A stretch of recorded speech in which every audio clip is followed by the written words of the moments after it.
volta, o tempo inteiro, ele pode contar com a figura do seu tio, que é o Marcos, que está sentado aqui. Não somente em função da morte da mãe de John, mas também pelo próprio grau de parentesco e de consanguinidade que havia entre ambos, é possível perceber que entre eles havia uma relação muito próxima. Todos nós, eu acredito que todos nós aqui temos tios, eu não sei se os senhores têm, às vezes somos filhos de pessoas que foram filhos únicos também, mas eu especialmente tenho muitos tios. E com eles, com alguns, eu tenho uma relação que é muito mais hierárquica. Por isso que eu fiz essa pergunta aqui a ele no interrogatório, para que os senhores pudessem perceber de que tipo de relacionamento nós estávamos falando. Eu fui criada, especialmente por meu avô, na minha família, um dos valores que foram transmitidos de pai para filho foi justamente o respeito indistinto aos mais velhos. Então, independente de quem fosse, exclusivamente pelo fato de ser uma pessoa mais velha que eu assimilei esse valor de que seria uma pessoa a quem eu deveria respeito, independente de quem fosse. E aí eu fiquei me perguntando, a relação que havia entre John e Marcos era uma relação exclusivamente hierárquica, exclusivamente de respeito, ou era uma relação igualmente amistosa, de amizade, como eu também possuo com alguns tios? E aí quando eu atendi no presídio, e conversando com ele aqui, e eu tentando trazer isso para os senhores no interrogatório, a gente pode perceber que não era uma relação de tio-sobrinho exclusivamente baseada no respeito, na hierarquia, no fato de que o tio era um pouco mais velho do que ele, mas não muito. Mas também uma relação de amizade que ele possuía. Havia uma relação de confiança entre ambos. E foi justamente essa relação de confiança que motivou a participação do John na conduta que a gente está apurando nessa tarde. Ele estava sabendo que o tio estava enfrentando um problema. E o fato de ele se relacionar, de o tio ter uma namorada que tinha 16 anos, que era a Vitória, e que a Vitória estava se relacionando também com a vítima, o Edivaldo, como foi relatado pela própria promotora aqui para os senhores, colocou o tio nessa situação de perturbação. E aí ele, percebendo que o tio dele estava se sentindo de algum modo... Eu não entendi. O quê? Eu não entendi. Mas a disse que a vítima estava dentro da casa do Vitória. A vítima? Sim. Sim. A senhora não falou isso aqui? Não. No começo da sua fala, doutora? Não, então tudo bem, eu vou dizer que só eu falei.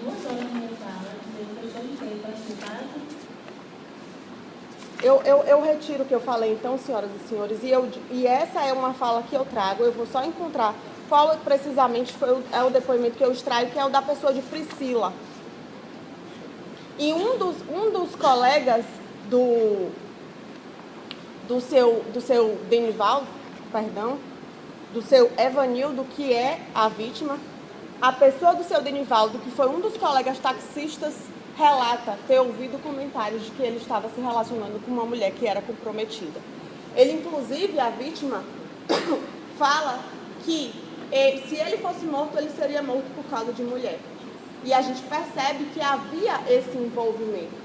Então, por conta de toda essa situação, vem o John, por conta da confiança que ele tinha no seu tio, por conta da gratidão que ele tinha também com a própria família e com a figura do seu tio, e participa da conduta que ele mesmo confessa, que ele mesmo detalha.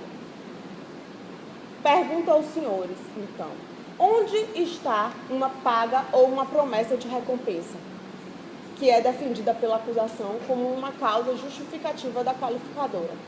De onde se extrai a existência de uma recompensa que foi prometida? Folheio o processo, converso com o acusado, os interrogo e não consigo perceber a existência de uma promessa. Estudando um pouco mais sobre essa qualificadora, que não é muito comum, César Roberto Bittencourt, que é um doutrinador muito conhecido na área de direito penal, doutor em direito penal pela Universidade de Sevilha, na Espanha, ele fala o seguinte, que o motivo qualificador do crime de homicídio praticado mediante paga ou por promessa de recompensa é um crime típico de execução atribuído aos famosos jagunços, é um crime mercenário. Trata-se de uma das modalidades de torpeza na execução do homicídio, esta especificada. Ou seja, a gente conhece, já ouviu diversas histórias de pessoas que são jagunços, que são matadores, que são contratados para praticar esse tipo de homicídio. E nós não estamos diante de uma dessas pessoas aqui, senhoras e senhores. Nós estamos diante de um acusado que cometeu este único delito na sua vida, embora não seja nem de longe um delito leve, muito pelo contrário, é um delito grave, mas que vem aqui, sabe que vai ser punido, mas que quer saber por quanto tempo será punido. E aí, a primeira pergunta que eu deixo para os senhores nesse dia é: aquilo que motivou a participação do John nessa situação que culminou na morte do seu Evanildo, ela pode ser aferida pecuniariamente, a motivação ela se extrai de uma promessa de dinheiro ou ela se extrai de um vínculo de consanguinidade, de familiaridade que existe? Quando eu trago essa intenção, essa motivação na minha cabeça, eu tento me colocar na situação do acusado, até porque eu preciso fazer isso porque eu trabalho pela defesa, e fico me perguntando se o que é que eu seria capaz de fazer pelos meus familiares, especialmente por aqueles familiares com quem eu tenho mais afinidade, mais carinho, com quem eu também tenho uma relação de confiança. A gente fica se perguntando, pensando que é uma realidade muito distante, mas de fato não é. E sempre, como eu falei no começo, a minha chegada no tribunal do júri, eu percebo que um dos meus ganhos pessoais desse trabalho é justamente, e eu tenho isso como um ganho para saber que o futuro não nos pertence, está na nossa mão só até certo ponto, nós não temos controle sobre todas as coisas, mas de perceber que, infelizmente, matar alguém não é uma coisa que está assim tão distante de mim. E se envolver as pessoas que eu amo, aí ele pode estar mais perto ainda. Então, essa, senhoras e senhores, é a primeira pergunta. Vai ser questionado ao senhor se o John, ele agiu mediante paga ou promessa de recompensa. E aqui eu já, de antemão, peço para os senhores dizerem que não. Que a motivação... Ô, Romélia, eu quero um pouquinho, por favor. Tem para todo mundo? A motivação, o que levou o John a estar presente naquele carro, no dia 19 de junho de 2017, não foi uma promessa de recompensa, mas tão somente a existência de um relacionamento familiar permeado pela confiança que havia entre ambos e que justificou, que motivou talvez o instinto protetivo que ele tinha por um parente que ele amava e que ele respeitava, que motivou a sua presença e a sua conduta naquele dia. Notem, senhoras e senhores, que o próprio John, ele afirma que foi ele quem puxou a arma e quem disparou os 3 tiros que levaram o Evanildo a óbito. E isso em nenhum momento é negado por ele. Mas a gente precisa compreender a conduta corretamente, porque ela vai vir a refletir justamente na pena que vai ser aplicada. E aí os senhores podem se perguntar, quão grave é a conduta de John? Realmente é bastante grave. Não é uma conduta que a gente pode admitir, e eu entendo a pergunta que a doutora Semiana faz, se os ciúmes eles podem motivar. Notem que não tem nada, absolutamente, John não tinha absolutamente nada a ver com o relacionamento que Marcos mantinha com Camila Vitória, que era justamente essa pessoa de quem a própria Priscila, que é amiga da Camila Vitória, fala no processo que estaria realmente mantendo um relacionamento simultâneo, tanto com o Evanildo quanto com o Marcos. Mas tão somente pelo relacionamento familiar existente entre os dois. E o pedido da defesa é justamente esse. Que quando forem questionados aos senhores sobre a existência de uma promessa de recompensa, que verifiquem diante daquilo que foi trazido, diante da prova dos autos, se essa promessa de recompensa realmente existiu. E aí, quando a gente traz, esse é o primeiro pedido. Mas com relação, eu tenho um outro ainda a formular, que diz respeito à dissimulação prevista no inciso 4º do parágrafo 2º do artigo 121. Todas essas qualificadoras que estão previstas no artigo 4, no inciso 4, a traição de emboscada mediante dissimulação ou outro recurso que dificulte ou torne impossível a defesa do ofendido, o que elas têm de comum, o que todas essas hipóteses têm de comum entre si é justamente um grau de surpresa. E surpreender alguém, apesar desse meio de execução ser tido no direito como uma qualificadora de ordem objetiva, isso para o direito é importante para a gente saber se depende da natureza da pessoa ou não. Há uma certa subjetividade em reconhecer a existência da surpresa, porque a gente precisa se perguntar e conhecer a pessoa que a gente quer surpreender para saber de que maneira que a gente efetivamente pode surpreendê-la, não é verdade? Então, assim, se eu quero fazer uma surpresa para alguém, de que modo eu posso surpreender essa pessoa? Se antes eu informar o que está acontecendo, eu não vou surpreendê-la. Vamos supor, eu quero fazer uma surpresa de aniversário para minha mãe, mas eu sei que eu só vou conseguir surpreender minha mãe se eu chegar em casa, por exemplo, na hora que ela estiver chegando em casa, às 7 horas da noite, depois do trabalho, então estivermos lá todos colocados, aguardando, estivermos lá pela sua espera, à sua espera. Eu preciso conhecer a pessoa que eu quero surpreender para saber se eu de fato vou conseguir surpreendê-la. Não é tão objetivo quanto parece. É isso que eu estou querendo dizer para os senhores. E aí, nesse momento, a gente também precisa se perguntar, analisando os autos, em que medida o Evanildo poderia ser surpreendido por aquela situação. E a dissimulação, que é justamente se utilizar de um certo grau de confiança existente entre as pessoas, para usar isso contra as pessoas, de que modo a gente pode aplicar isso contra a pessoa do John? Se o John sequer sabia que aquele taxista era justamente o taxista que supostamente, segundo relatava seu tio, era a pessoa com quem a namorada dele mantinha um relacionamento.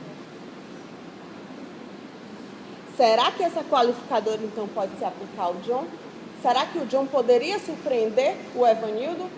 Existe a possibilidade de surpreender uma pessoa, de a minha conduta, de algum modo, se havia uma relação de confiança, vou estruturar melhor para falar para os senhores.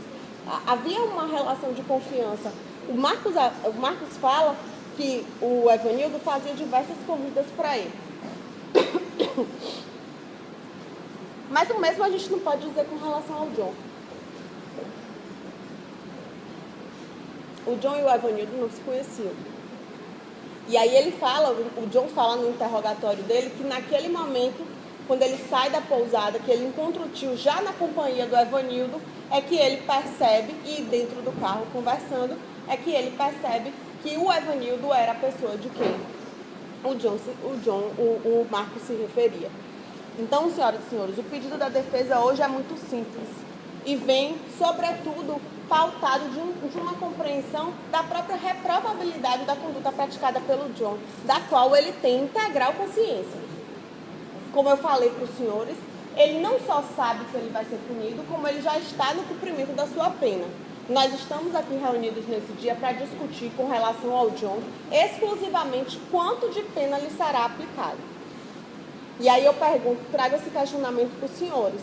Entender as nuances do caso concreto tem implicação direta na quantidade de pena que vai ser aplicada aí.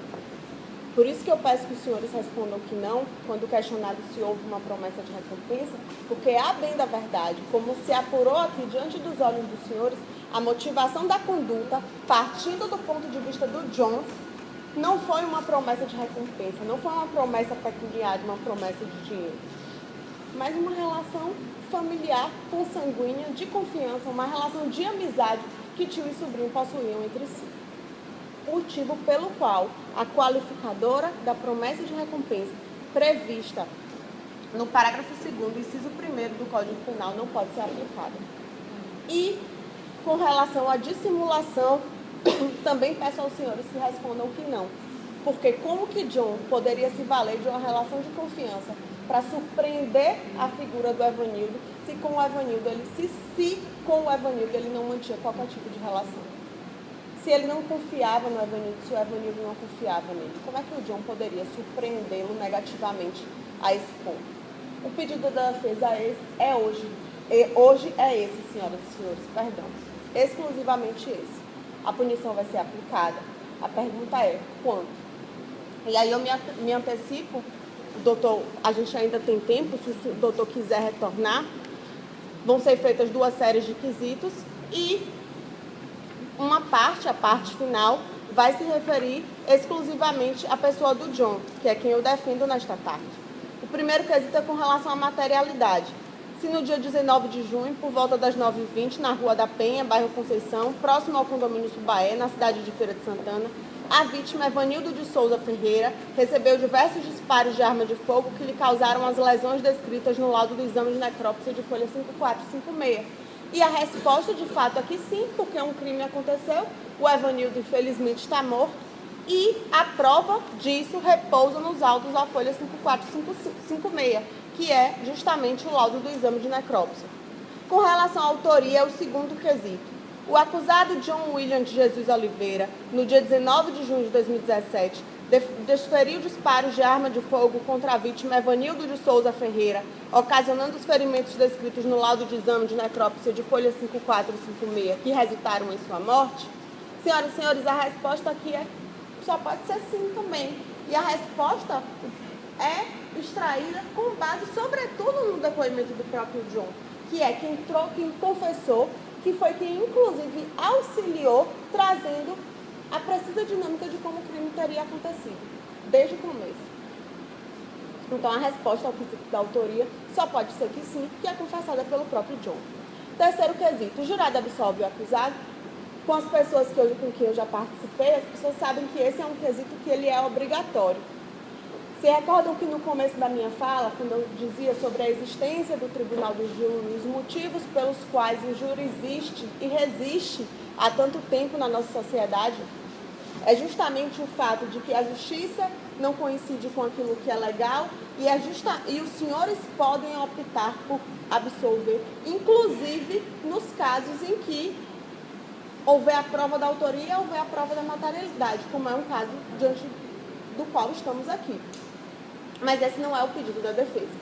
O pedido da defesa hoje concentra-se especificamente sobre o quarto e o quinto quesito. O quarto quesito é: o acusado John William agiu mediante paga ou promessa de recompensa? Aqui é que eu peço que os senhores respondam que não. E por quê? Porque o que motivou a presença de John, a participação de John de uma maneira tão determinante naquele dia, não foi uma promessa de aquilo que o outro acusado corréu teria prometido para ele, que ele sequer recebeu, mas tão somente a relação de consanguinidade que havia entre eles, de respeito, de familiaridade, de serem tio e sobrinho, e de amizade que havia entre eles. Essa promessa de recompensa ela não existiu, tanto que o John não recebeu absolutamente nada. E o quinto quesito: o acusado John William de Jesus Oliveira agiu mediante dissimulação? Para eu ser dissimulado, eu preciso contar com a confiança da pessoa que eu estou querendo dissimular. Só que John e Evanildo sequer se conheciam. Não se podia dizer que confiavam um no outro. Então, como é que podia dizer que John agiu mediante dissimulação? O pedido da defesa se concentra exclusivamente nesses dois quesitos. E peço aos senhores, já me encaminhando para o final, que também com relação ao quinto quesito respondam que não. Agradeço aos senhores desde já. Eu estou entrando de férias na parte da semana que vem. Acho que só nos vemos em novembro novamente. Vou dar um descanso aos senhores da minha cara, da minha figura. Mas em novembro ainda encontro os senhores por algum tempo. Quero agradecer a atenção, a dedicação. Os jurados de Feira de Santana sempre dedicam as causas que são apreciadas aqui toda terça e quinta, e dizer para os senhores que, como feirense também, eu me sinto representada nesse modo de proceder, porque eu noto que assim estamos construindo a sociedade que a gente deseja, a cidade onde a gente deseja viver. Muito obrigada. Doutor, acho que ainda temos tempo, né? Tem sim, vocês têm 1h40. Os senhores gostariam de... A gente ainda tem 2 horas e meia. Ainda teria 40 minutos, né, doutora? São 2 horas e meia. 50 minutos, no caso. A gente ainda teria 50 minutos. 1h23 só? Ah, então, doutor. Vocês gostariam de complementar?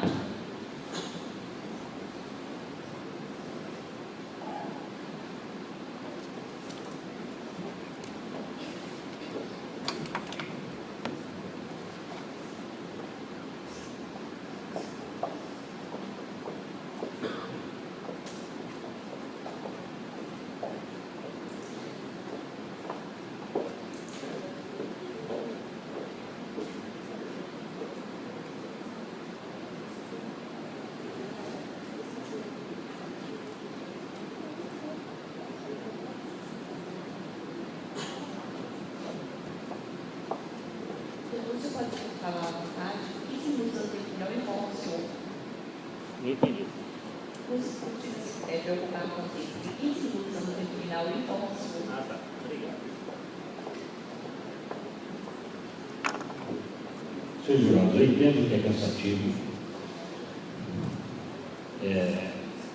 Muitas informações, o cérebro do senhor e senhora sendo bombardeado de todos os lados,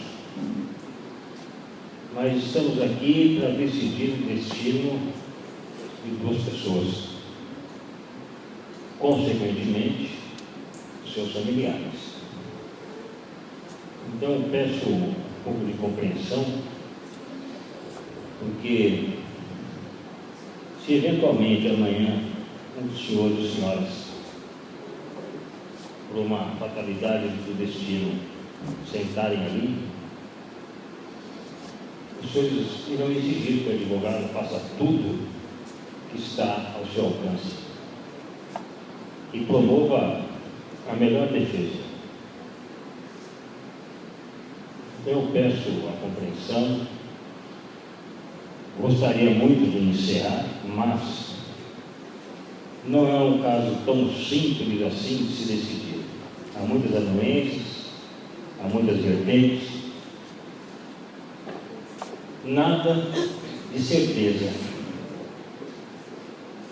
mas há uma versão sustentável da acusação e há versões sustentáveis pela defesa. Saibam, senhores jurados, estamos caminhando por um terreno arenoso, perigoso, e que mandar essas duas pessoas ao cárcere nos moldes da acusação pode ser um erro muito grave.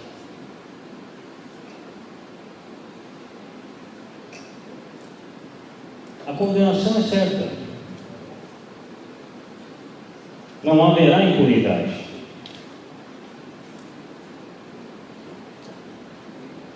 Agora, aplicar uma pena acima de 12 anos, no meu entendimento, com devido respeito a quem entende de forma diversa, eu acho exagerado.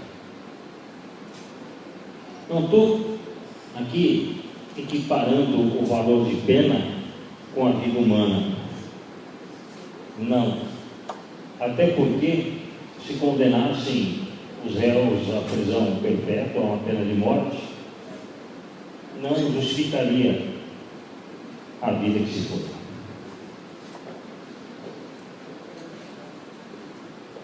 Que temos que ter aqui uma concepção do que é justo e não da vingança.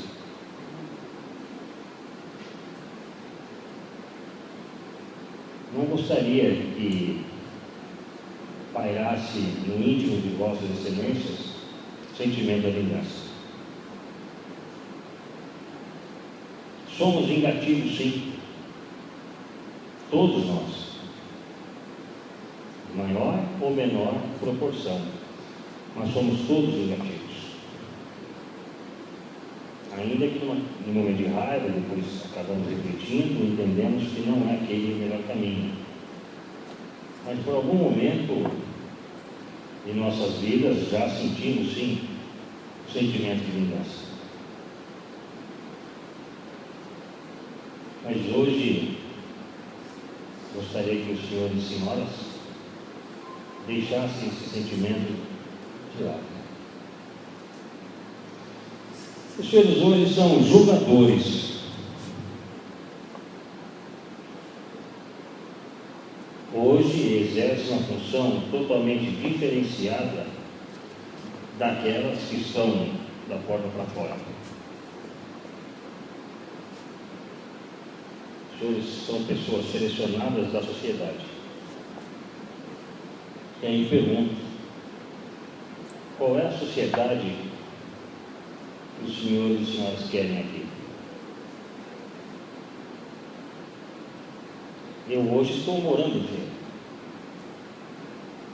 às vezes vou fazer júri em outros estados, outras cidades. Não foi dito aqui, mas eu já ouvi de representantes do Ministério Público. O advogado aqui está aqui de passagem, ele é um forasteiro, não está preocupado com a sociedade. Hoje estou morando em Feira. Me casei com uma baiana e vim para cá. E não me arrependo. E quero permanecer nessa cidade por longos anos. E quero uma sociedade justa, não uma sociedade vingativa. Para quem crê, a Bíblia diz que a vingança cabe a Deus. Porém, Romanos 13 diz que é para cumprir a lei dos homens e respeitar as autoridades.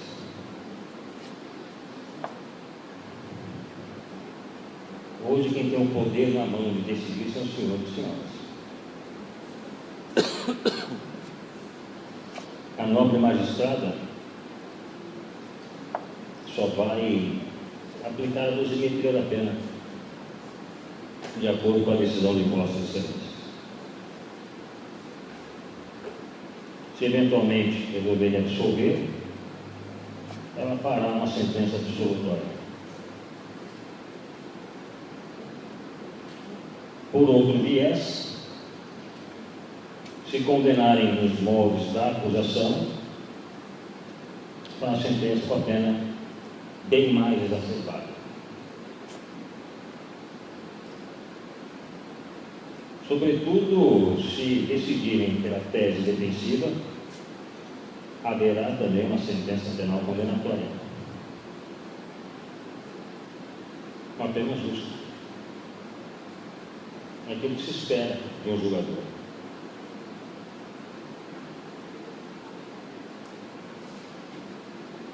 E nós não podemos esquecer da régua que eu falei no início. Quem é que está do outro lado a ser julgado nessa parte?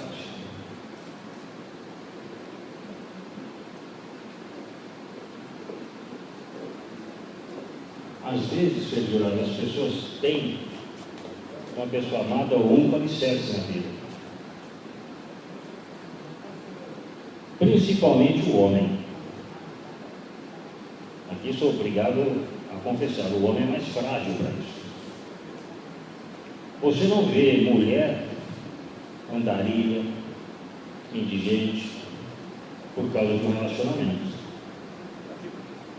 Mas você vê o homem nessa situação. É demérito? Entendo eu até que não. Entendo eu que é a formação humana, características de cada ser humano. O homem é diferente da mulher. Não tem como dizer que são absolutamente iguais. A mulher pode gerar vida, o homem não. Então não podemos dizer que são exatamente iguais. E esse homem hoje que está ali sentado no banco dos réus merece uma pena exacerbada? Me parece que não, seus jurados. Se os senhores seguirem a tese da defesa, ele não vai sair pela porta da frente e nem vai ficar 2 anos preso, vai ficar mais. Pelo menos presumo, porque eu só poderia afirmar com certeza se eu já soubesse qual seria a pena aplicada pela magistrada. E o dom da adivinhação eu não tenho. Eu estou falando aqui é uma presunção.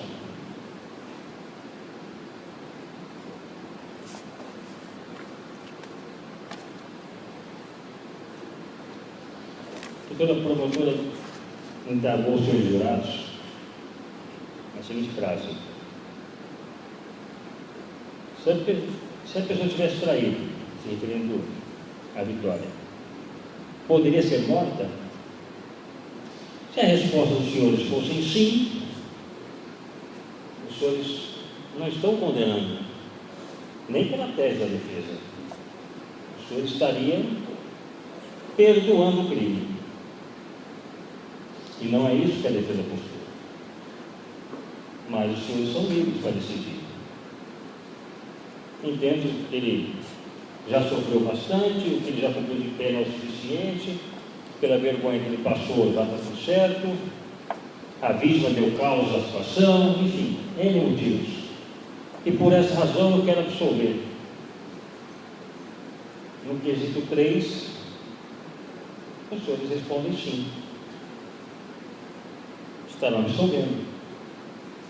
Vocês estão livres para absolver. Os senhores não são obrigados, senhor jurado, a seguir a minha tese, a tese da doutora Fernanda, a tese da doutora promotora. Não. Absolutamente não. Os senhores são livres para decidir da melhor forma que acalmar a consciência de vossas excelências. Seja a absolvição, seja a condenação, seja a condenação dos termos da defesa, dos termos da acusação, enfim. Os senhores são livres. E ninguém vai ficar questionando o porquê da decisão dos senhores. Agora, se fossem os senhores que estivessem sentados ali, com as provas que foram apresentadas, qual seria a decisão que os senhores gostariam que os conselhos de sentença decidissem?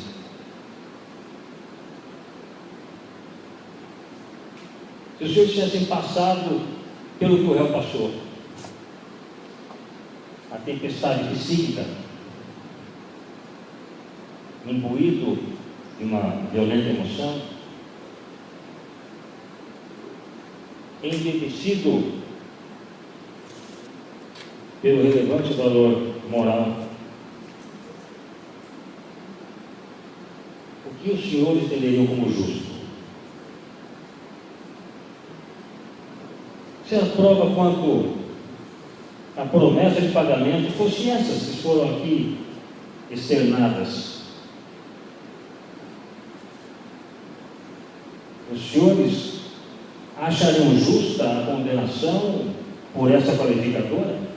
Se fossem os senhores ou senhoras que estivessem sentados ali no banco dos réus?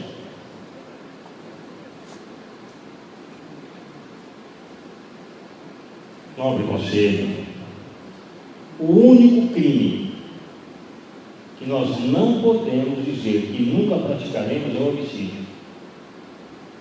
Eu posso dizer, eu nunca vou roubar, eu não querer traficar, eu não querer estuprar. Isto nós podemos dizer. Agora, eu nunca matarei? Não. Não podemos dizer isso. Se eventualmente a mãe dos senhores ou das senhoras estiver dentro de casa e vem um algoz com o intuito de estuprá-la e matá-la, causar-lhe sofrimento intenso, os senhores com uma arma na mão, vão permitir que a sua genitora passe por tudo isso? Tenho para mim que não. Daí uma oportunidade de praticar o homicídio. Estão dirigindo, sem querer, homicídio culposo, atropela alguém e mata. Então, praticaram um crime de homicídio. Agora, os senhores colocam uma arma na cintura e, tendo subtrair coisa alheia de outrem, faz isso porque quer. Não é o caso aqui. Eles não estão sendo julgados por roubo, extorsão, estupro.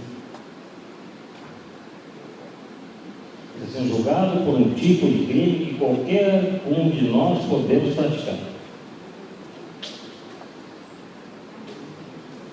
já teve advogados que praticaram homicídio, promotores que praticaram homicídio, juízes que praticaram homicídio, desembargadores que praticaram homicídio. Isso desqualifica-os? Não. É um crime atrelado à natureza humana. E o legislador, sabendo disso, colocou lá algumas hipóteses que a lei autoriza dar cabo na vida de outro. A legítima defesa, estrito cumprimento do dever legal, exercício regular de direito, estado de necessidade.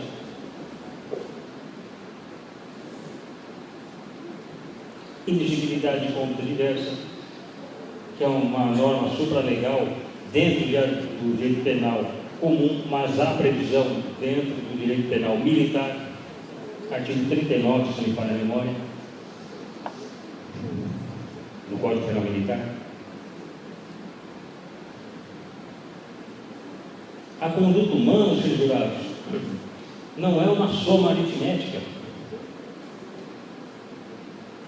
Não é porque o promotor ou promotora de justiça fala que se deve ter como verdade absoluta. Se assim fosse, bastaria um juiz e um promotor. O promotor vai lá, narra os fatos e os condena. Não haveria um contraponto para a defesa. Eu também não sou o dono da verdade e nem pretendo ser. O único dono da verdade morreu de braços abertos e crucificado numa cruz.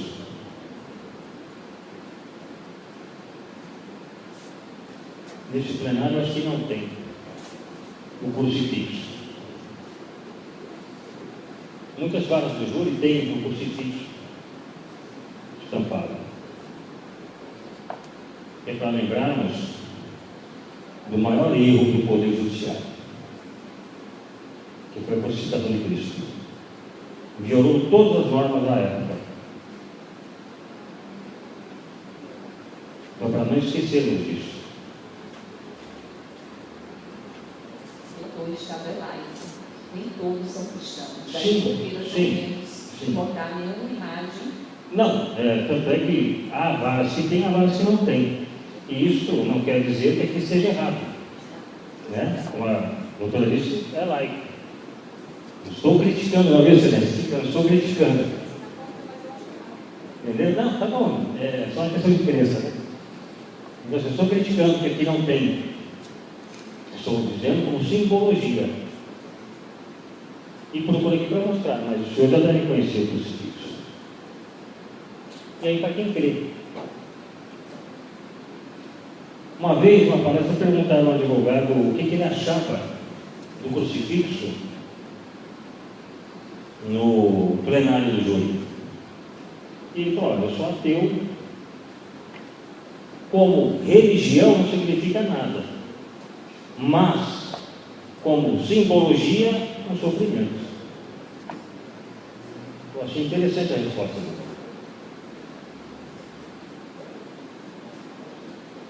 Então, senhor jurado, nessa tarde cansativa, estamos aqui desde a parte da manhã. Os dois réus foram interrogados.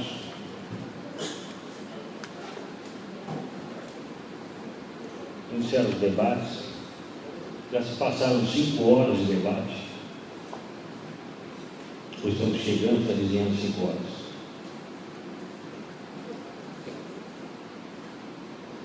É muito tempo? Depende da ótica. Estamos falando aqui de pena até 30 anos. E desprender algumas horas do nosso tempo para decidir o destino humano sobre uma pena que pode ir até 30 anos, seria muito?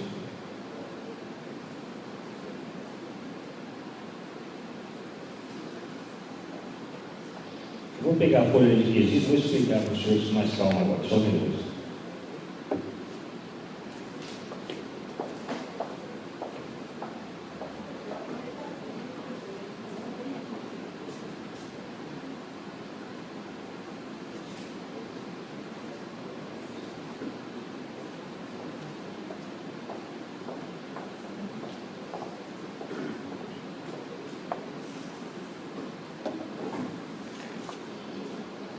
Vamos lá. Quesitos, os senhores já devem saber, já devem ter participado, são perguntas que o magistrado, no caso a magistrada, irá fazer, e os senhores vão responder sim ou não, apenas isso. E de acordo com os sims ou não, é que teremos desfecho neste caso. E pautado nesse desfecho, o juiz fará a sentença e aplicará a pena. O regime de cumprimento da pena. Isso é competência do juiz de direitos. Aos senhores e senhoras competem decidir se é culpado ou inocente e se culpado, de que forma deve ser condenado, limitando o Estado a praticar arbitrariedades. Daí volto e digo por que a questão humana não é uma questão aritmética.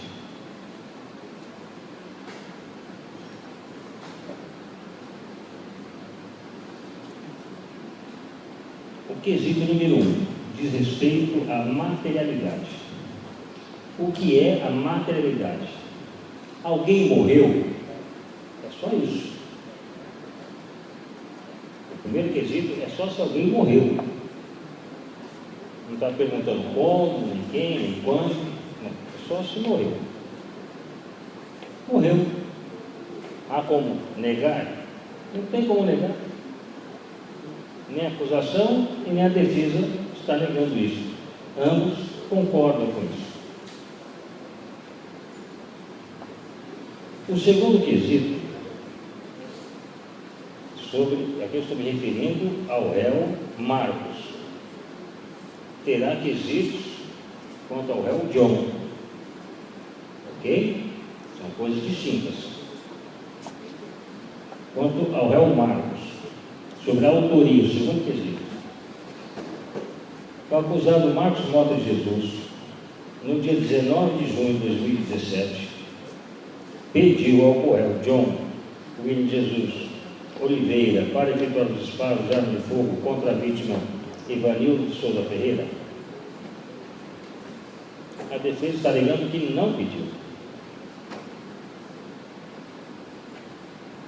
Portanto, a defesa entende que o senhor deve votar não aqui. Ele não pediu. Não era o intuito dar cabo à vida da vítima.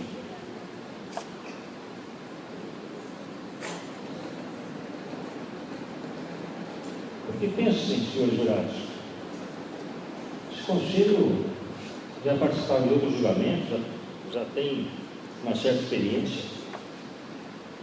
Fora isso, a experiência de vida, se eles quisessem dar cabo à vida da vítima, por que iriam ligar, chamar, entrar no carro, correr o risco de ser abordado com uma arma dentro do carro, ficar passeando por Feira de Santana com ânimos homicida?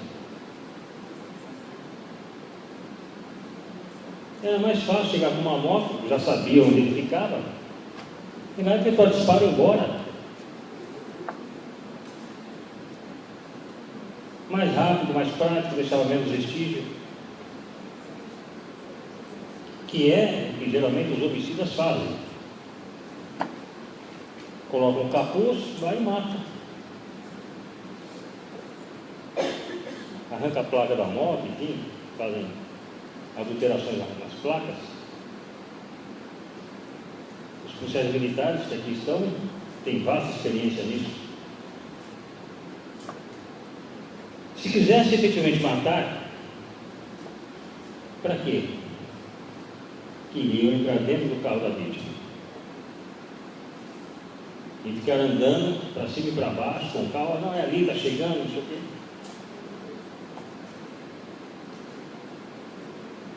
Quem quer matar não discute.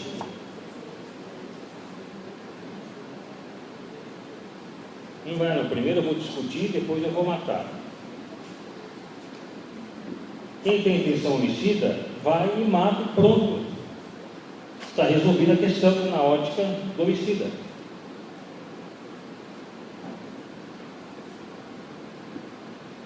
Então, senhores jurados, senhoras juradas, devemos analisar todo o contexto, não somente o disparo. Foi apresentada aqui a foto da vítima morta. Ninguém contesta que a vítima morreu.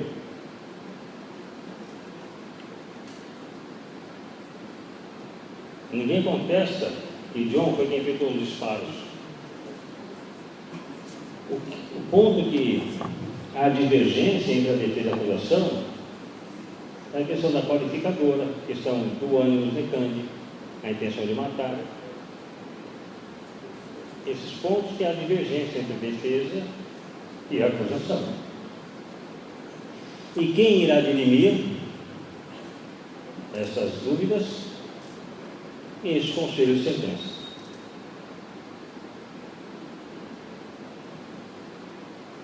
Se eventualmente, dentro da minha ótica, com todo respeito aos senhores e senhoras, se eventualmente os senhores e senhoras condenarem os moldes da acusação, eu estou com a minha consciência tranquila, porque vim aqui e expus as provas, expus as argumentações. E se houve injustiça, não fui eu que a pratiquei. Teria minha consciência pesada se viesse aqui e fizesse um péssimo trabalho. Viesse aqui e falasse 5 minutos e o que der, deu, não é problema meu. Estou me dedicando ao máximo, talvez nem seja o suficiente, senhores jurados. Mas estou dando o melhor de mim. Pode não ser o suficiente para que os senhores e senhoras absolvam? Pode. Aí é com os senhores, não é mais comigo.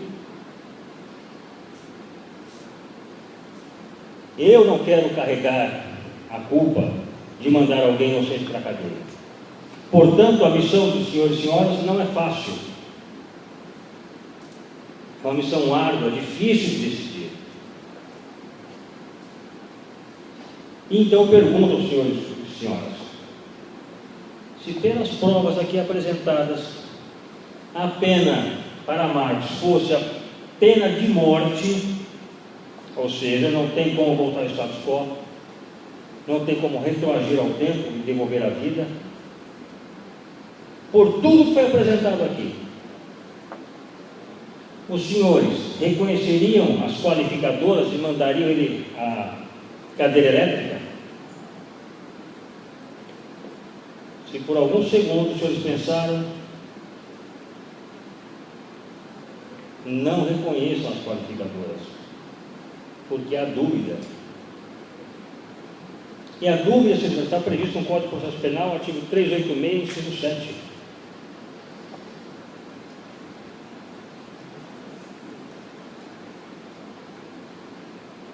O juiz deve absolver quando houver fundada a dúvida.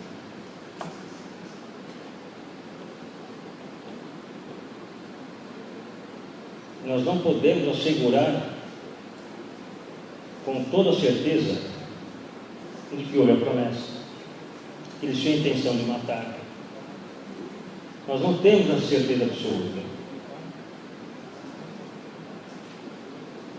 E se não temos, o caminho é acasarar a tese da defesa, respeitando-se, por óbvio, a tese da acusação.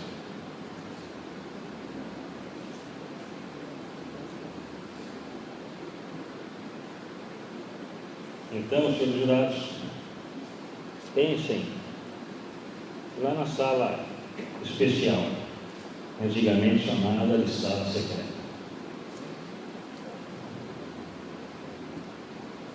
A magistrada irá dizer: este quesito, a defesa pede sim, hipoteticamente dizendo, A acusação pede não, ou a defesa pede não, a acusação pede sim. Se os senhores não se lembrarem da tese, eu não me lembro qual foi a tese que o advogado falou, mas eu acho que está certo. Quando a magistrada disser, a defesa quer que votem desta forma, os senhores saberão. Independentemente da tese escolhida, se é pela dúvida, se é pela certeza de que não houve promessa,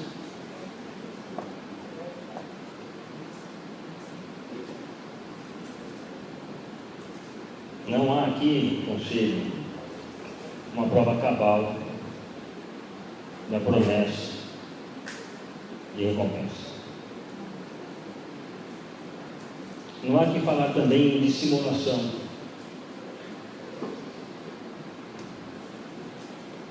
Porque chamaram, Marcos queria tirar uma satisfação e tirar essa pessoa do caminho, mas não dando cabo à vida.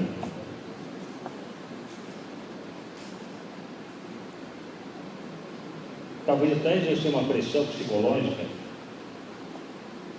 talvez até o ameaçando com uma arma. Não sei se não tivesse havido a reação da vítima, se os disparos teriam ocorrido. São coisas incertas, nós não temos como prever.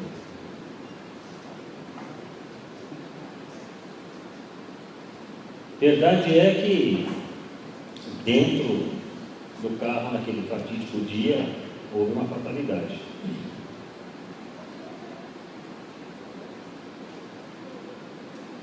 Tudo isso por causa do sentimento perigoso que é o ciúmes.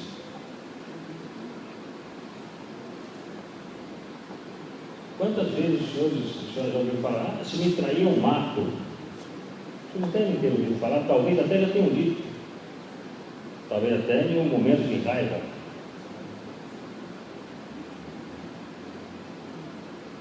E talvez no momento de raiva, pode até ser que um dos senhores e senhoras praticarem esse delito de homicídio. Em um momento de ira. Não estou aqui a afirmar que os senhores e senhoras não têm idoneidade moral. Óbvio que não. Marcos não tem nenhuma ranhura nos seus antecedentes. Nunca foi preso. E veio a cometer um delito deste. Isso tira a honestidade dele? Óbvio que não. Estamos falando aqui do crime de roubo, furto, estupro, latrocínio. Esses crimes, sim. Você faz porque você quer fazer. Você anda com 50 pacotes de droga aqui no bolso para vender aqui na esquina, se você quiser. Entanto é que não existe o tráfico, é uma modalidade culposa. Você trafica se você quer. Agora, nem sempre se mata porque quer. Há sim casos que se mata porque quer, e não é o caso dessa tarde.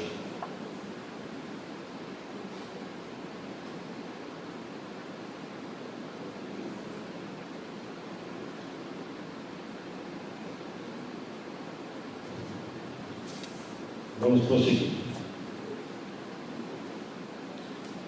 Terceiro quesito. O jurado absolve o acusado. Dentro dessa tese está a questão da dúvida. Eu citei. Artigo 386, inciso 7 do Código de Processo Penal. Lembrando que os senhores prometeram julgar com os ditames legais. É isso que diz a lei. E a promotora disse numa frase dela aqui, deixa eu ver se eu acho aqui.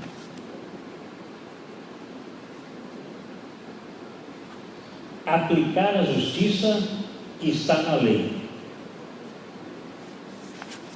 É isso que a promotora disse e eu reafirmo. Aplicar a justiça que está na lei.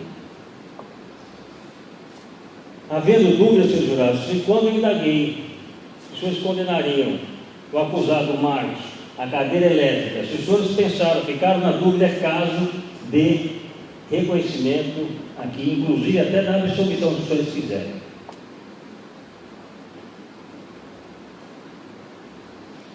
Esse quesito, se não me engano, foi inserido em 2008, se não me falha a memória. Não tinha esse quesito. O legislador entendeu por bem aplicá-lo. Porque os jurados ficam livres para decidir qual é o seu íntimo para absolver. Perdão, dúvida, legítima defesa, estrito cumprimento do dever legal, a escolha de licitude, escolha de culpabilidade.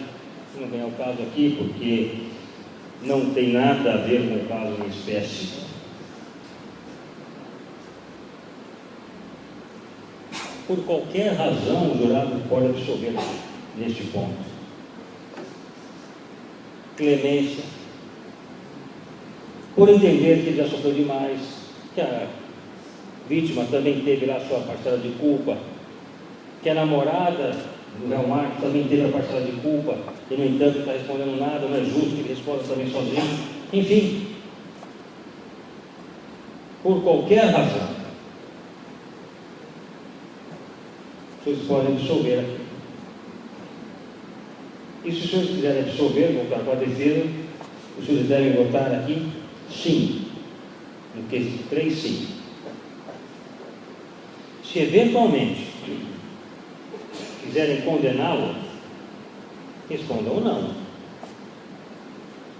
E a quesitação prossegue. Se no quesito 2, os senhores votarem não, está encerrada a votação. Está absolvido. Se no 2 os senhores votarem sim, a votação continua e vem para o terceiro quesito. O jurado absolve o acusado? Se votarem sim, está encerrada a votação. Se votarem não, prossegue a votação. Então vem a tese do homicídio privilegiado. O réu agiu impedido por motivo de relevante valor moral. Dizer que a moral dele não foi aviltada é um absurdo. A moral dele foi sim aviltada. Em razão disso, alterou o psicológico dele? Sim. Sim, ele disse aqui que ama ainda a companheira, embora tenha feito o que fez.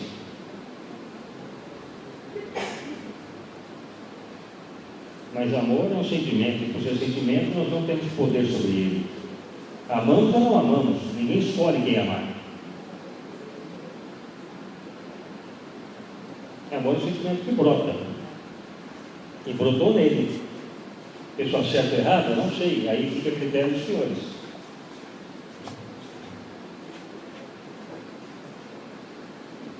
Então, ele estava impedido quando descobriu que a mulher dele estava o traindo, a namorada, de passagem.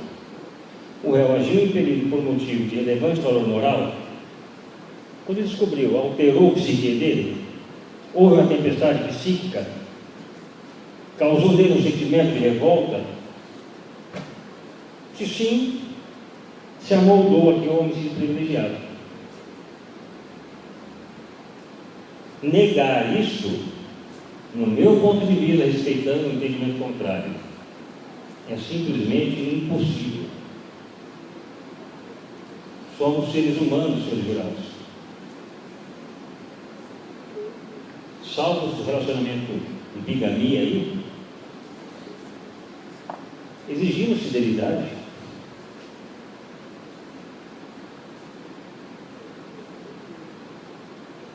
Se espera fidelidade, tanto um quanto o outro. E quem é aquele que assim pensa, sabe que o seu cônjuge o traiu, não vai ter o seu ânimo alterado? Óbvio que sim. Óbvio que sim. E isso não tem como os senhores negarem. E este momento, aqui do quarto quesito, estou me referindo antes de entrar no carro, antes de entrar no táxi. Então, já começa antes da ação delituosa. Ele já estava tomado por esse sentimento, impelido, como diz a lei, por motivo de relevante valor moral. Motivo de relevante valor moral. Então, ele já impelido desse sentimento, chamou o taxista e ele entrou no carro. Imaginem, senhores, ele já nesse estado alterado. E aí o taxista ainda disse: eu peguei sua mulher mesmo. Mais uma dose na ira. Mais uma dose para alterar o seu sentimento psicológico, seu estado psicológico. Isto é inegável, senhores jurados.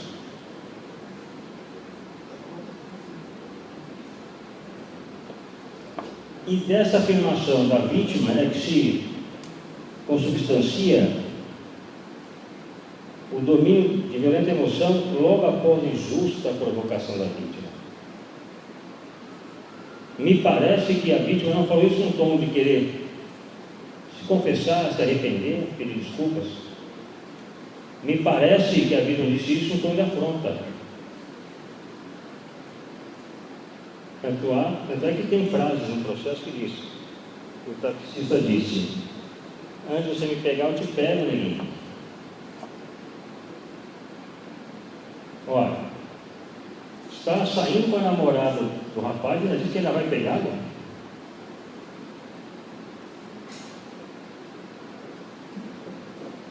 Volto a dizer, estou aqui para medir a idoneidade da vítima. Não é isso que está em julgamento. Cabe os senhores decidirem se essa conduta é certa ou errada. Eu não estou aqui para fazer juízo de valor. Eu estou aqui para expor o que tem no processo. Não estou denegando nem A nem B, mas estou apresentando as provas, que é a minha função. Porque senão seria leviano. Então, o homicídio privilegiado. O réu agiu impelido por motivo de relevante valor moral? Sim. O acusado agiu sob domínio de violenta emoção logo após injusta provocação da vítima? Sim, também.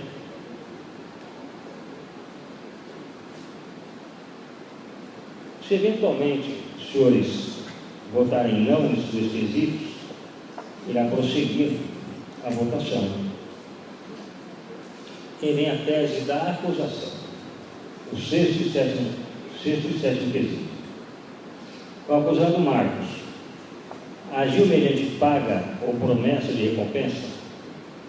Primeiro, que recompensa não seria ele. Quem, segundo a acusação, recebeu a promessa foi John, não foi Marcos.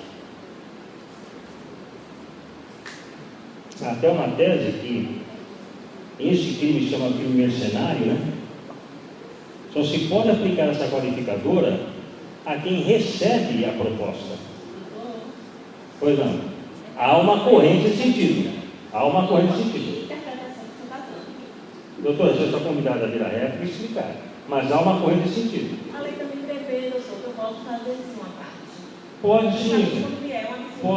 Pode sim, Celeste. Eu não estou dizendo que a senhora não pode. Eu disse isso. O professor está convidado a vir à réplica e explicar. Está convidada. Ok? Está convidada a vir. Muito bem, continuando aqui. Há uma corrente nesse sentido. Não digo que é majoritária, mas há uma corrente nesse sentido. Inclusive, até uma corrente que diz que o executor deve ser julgado na sala especial primeiro. O executor, não o mandante. E se não me engano, vem em Canoas. Em Canoas, que aconteceu? A mulher de um advogado, segundo a acusação, é contratado o mandante. Contratou lá João das Couve para matar. O executor foi julgado primeiro. Os jurados negaram a autoria. O juiz de plano absolveu o mandante. Isso não vem em Canoas.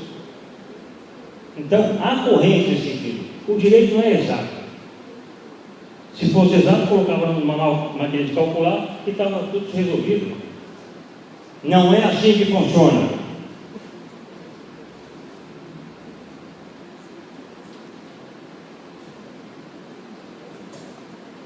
Não há verdade absoluta em nada. A promotora tem a verdade dela e eu tenho a minha. E os senhores terão a verdade dos senhores. Os senhores estão obrigados a seguir tese nenhuma aqui. Eu já disse isso. Se os senhores querem absolver, absolvam, querem condenar, condene.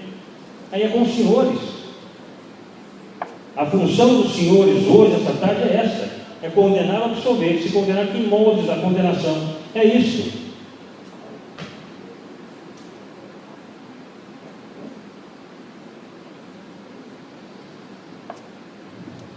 Qual é a prova cabal, inequívoca, que a acusação trouxe aqui, que deixa extremo de dúvida se houve a promessa de pagamento?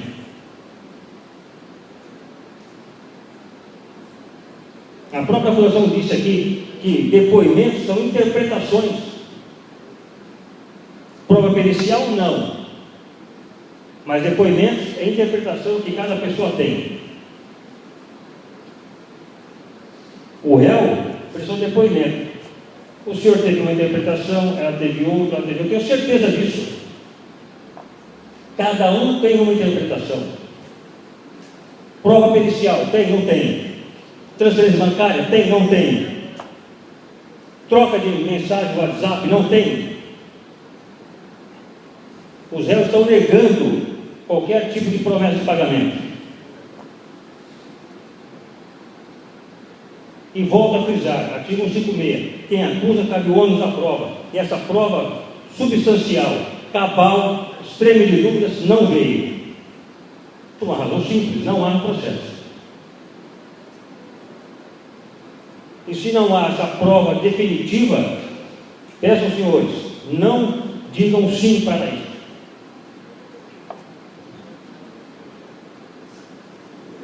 Acusado Marcos Mota Jesus agiu mediante dissimulação. Pois não. Eu quero que o senhor me diga, após quase 2 horas de pergunta que o senhor falou, qual foi a prova que o senhor apresentou para o jurado? Eu não tenho que provar, quem tem que provar a senhora. É a senhora? Não, não tem que provar nada. Não, não. Não tem que provar? Quem está acusando? A defesa, o senhor não tem que Quem provar? está acusando, doutora? Me Me responda. Quem está acusando? Me responda. Quem está acusando? Os jurados devem julgar com base em quê, doutor? Com base no seu livre convencimento. Com base no seu livre convencimento. Pergunto, quem é que está acusando a senhora? Não é a senhora que está acusando? Quem alega, cada um da prova, onde é que eu estou errado? A senhora quer que eu leia o artigo 56? A senhora conhece muito bem. Então, senhores jurados, quem alega, volta a frisar. Quem alega, cabe o ônus da prova. Quem está dizendo que houve promessa de pagamento sou eu, a doutora promotora, é ela que tem que provar. Qual foi a prova que ela trouxe? Nenhuma. Eu não tenho que provar que meu cliente é inocente, não. Quem tem que provar a culpa é a acusação, é ônus da acusação. Eu disse aqui na minha primeira fala, se eu dissesse que meu cliente estava em Miami, eu teria que provar isso. Mas não é isso que eu estou dizendo. Cabe sim à doutora promotora, nessa tarde, provar a culpa dele. E não está provando. Essa é a verdade. Excelência, a senhora vai acrescentar os 3 minutos? 4, 9, 7, 12? Doutor, 3 não. O senhor vai ter acrescentado apenas um, que foi o tempo que foi. Tá ok. Voltando aqui. A Agir mediante dissimulação, novamente. A dissimulação, ela é plausível quando já se tem a intenção de matar. Desde o início. E não houve essa intenção desde o início. Ele poderia ter praticado esse homicídio, se tivesse essa intenção de outra forma, poderia. De N formas. Agora, essa daqui deixaria vestígio, digitais dentro do carro, poderia ter um documento, ligação, quebra de telefone, enfim, N motivos, N provas que poderia ter deixado para trás. E as provas que ele deixou chegaram até ele. Ponto, pacífico. Agora, qual é a prova que o delegado produziu, a doutora promotora produziu, a prova inequívoca, cabal, que era sem dúvida de que houve a promessa de pagamento? Faltam 15 minutos. 15 minutos? Pode ver se já. Tá, obrigado, excelência.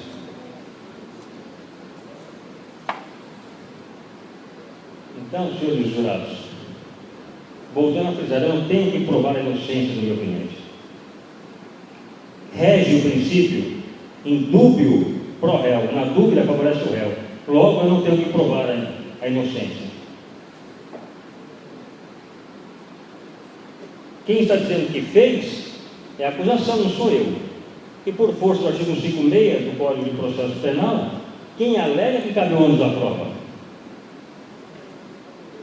Pensem nisso na hora de votar. Qual foi a prova que convenceu o senhor de que realmente houve promessa de pagamento?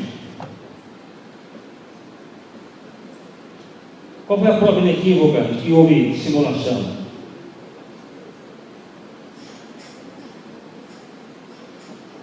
Agora, eu já demonstrei que o réu agiu num delito por motivo de relevante valor moral e violenta emoção após a provocação da vítima. Isso é comportamento humano. A vivência que os senhores têm. Diante disso, senhores jurados, peço para que os senhores votem de acordo com o que a defesa postulou aqui. E façam justiça. É o que a defesa postula. Boa tarde.